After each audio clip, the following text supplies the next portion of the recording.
Today we're running through new travel rules because airlines and airports just prohibited several items that are probably on your packing list. I'm going to show you why they're suddenly considered dangerous, and most importantly, how you can still travel with some of these items legally so you don't end up holding up the security line. By the end of this video, you'll know exactly what you should avoid packing in your carry-on or check suitcase the next time you fly.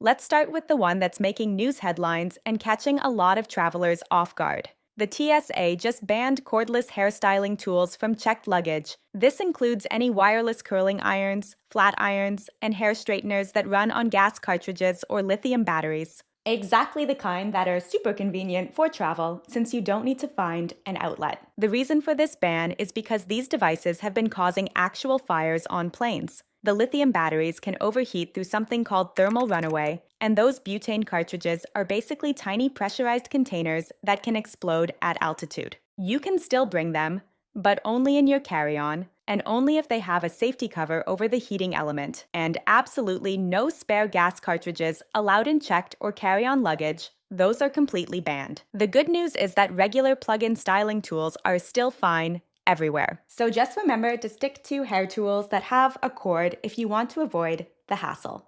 And hair tools with batteries are not the only battery-related bans that are catching travelers off guard.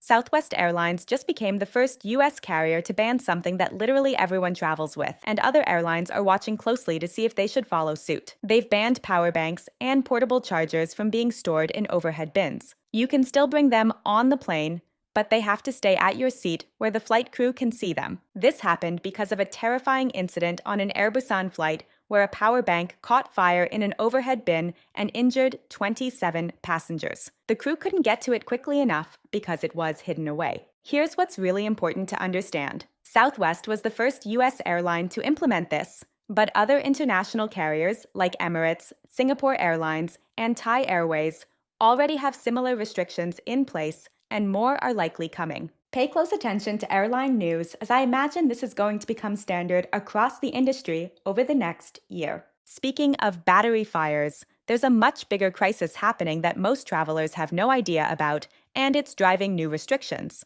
The FAA recorded 89 lithium battery incidents on flights in 2024 alone. That's the highest number ever recorded, and it represents a 388% increase since 2015. And by incident, we are referring to devices that are smoking, overheating, and catching fire mid-flight. Not good.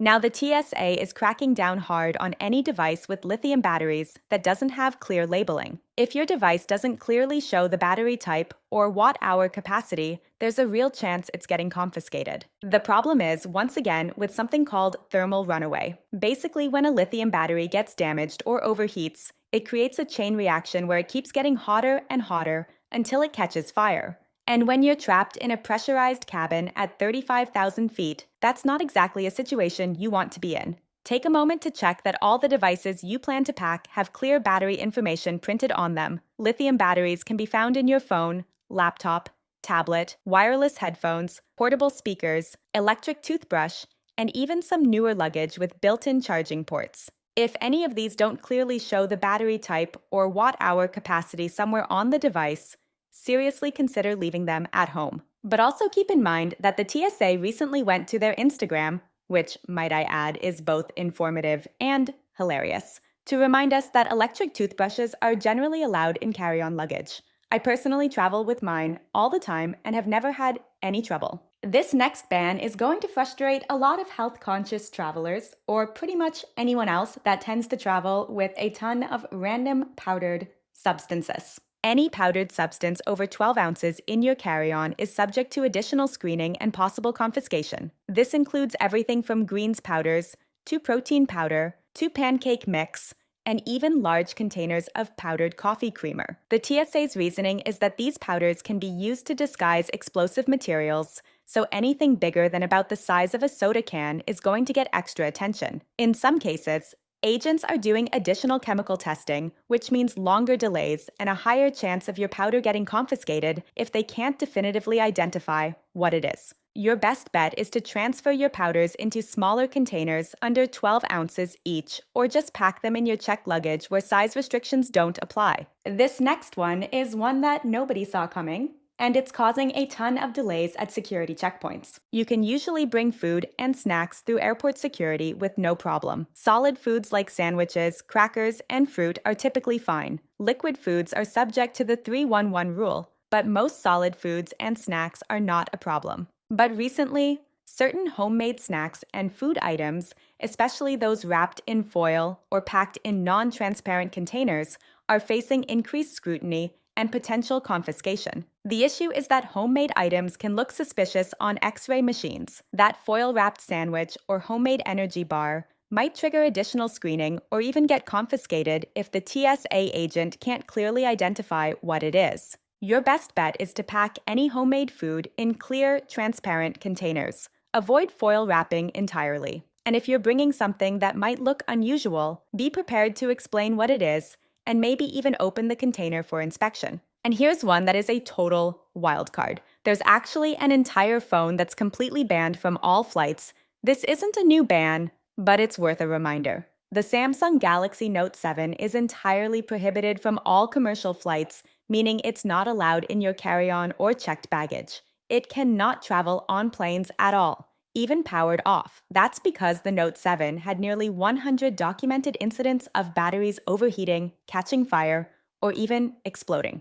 We're talking about injuries, property damage, and even a Southwest flight evacuation.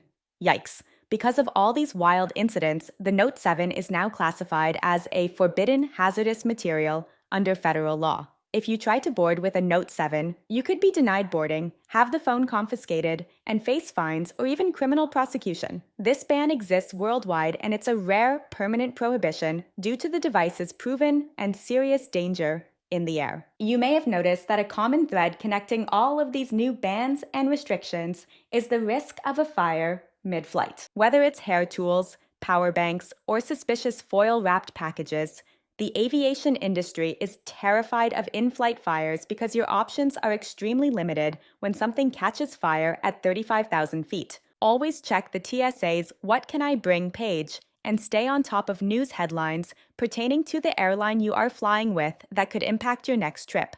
I'll also link in the description for you to download for free my packing list for the plane that I use every single time I fly. It should help you take the guesswork out of what you should be packing for the plane and what you absolutely should not be packing. Don't forget to hit subscribe to join us back for new videos each week, and you may also want to sign up for my free newsletter with tips and tricks that I don't share anywhere else. Thanks for watching, happy travels, and I will see you in that next video soon. Bye.